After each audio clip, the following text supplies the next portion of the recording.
আসসালামু আলাইকুম, welcome back to my channel.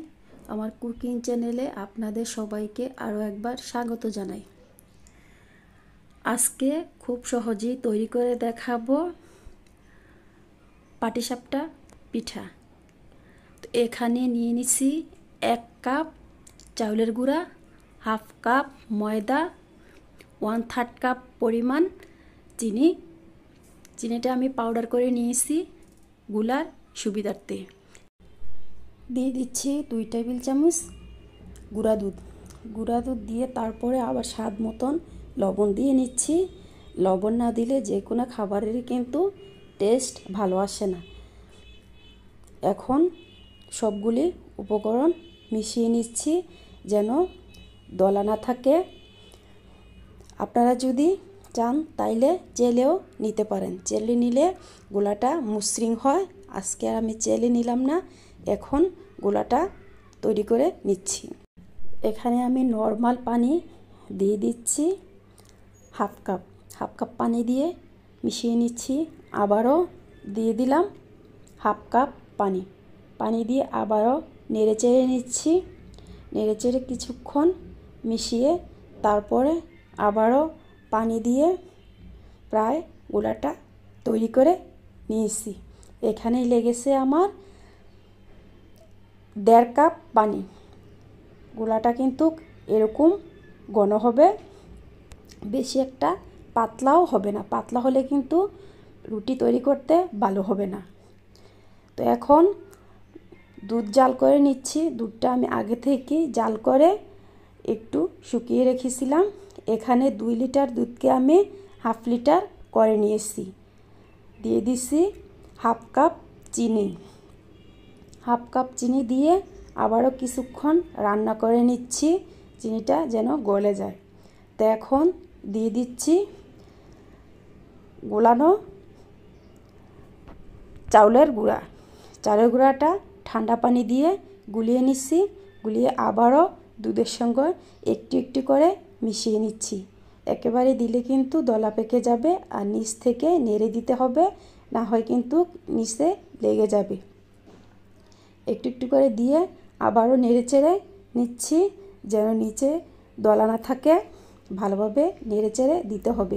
এই অবস্থায় কিছুতেই নাড়াচাড়া বন্ধ করা যাবে না। চুলার জাল মিডিয়ামে রেখেই রান্নাটা করে নিতে হবে।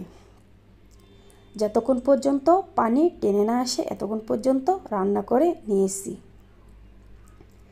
তো এখন চলে আসলাম রুটি তৈরি করতে। পাটিসাপটা পিঠাটা যে বানাবো, রুটিটা আগে তৈরি করে নিচ্ছি। 1 চামচ দিয়ে এখন আমি প্যানের ভিতরে ছড়িয়ে নিচ্ছি যেন সব দিক থেকে সমান হয়। যেই সাইজের বানাইবেন ওই সাইজেরই আপনারা করে নেবেন। ছোট বানালে ছোট, বড় বানালে বড়। এই যে আমার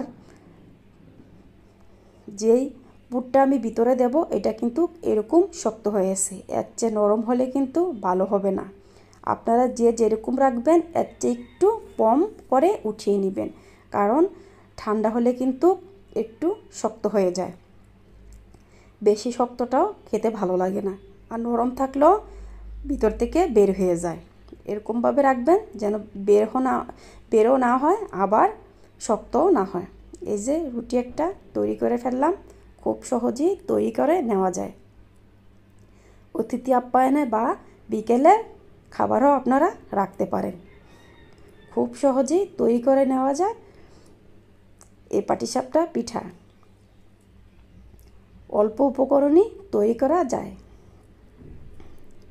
তো আবারও আরেকটা দিয়ে আপনাদেরকে দেখাচ্ছি। আপনাদের দেখার সুবিধার্থে আবারও আমি পিঠা এবং পুর দিয়ে আপনাদেরকে দেখাচ্ছি। যেরকম পছন্দ করবেন ওরকমই পুর দিবেন। কেউ বেশি বা কেউ কম পছন্দ করে। বেশি যারা পছন্দ করে একটু বেশি দিবেন, যারা কম পছন্দ করে তারা কম দিবেন। বেশি দিলেই খেতে একটু ভালো লাগে।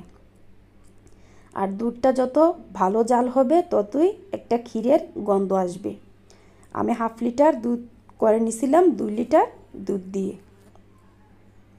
আপনারা চাইলে এখানে গুঁড়ো দিতে পারেন, আমি শুধু চিনি দিয়ে আজকে তৈরি করে নিয়েছি। তো এখন আবারও আরেকটা পিঠা তৈরি করলাম।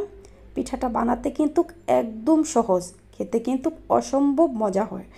আপনারা চাইলে বাসায় ট্রাই করে নিতে পারেন।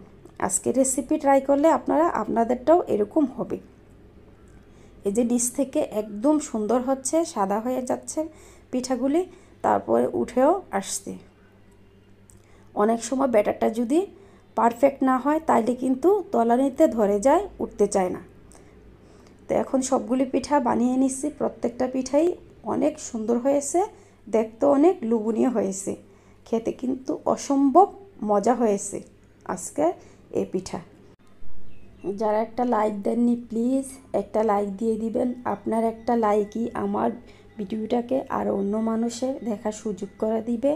আর চাইলে এই ধরনের রেসিপি আপনি আমার চ্যানেল সাবস্ক্রাইব করে রাখতে পারেন। আল্লাহ হাফেজ।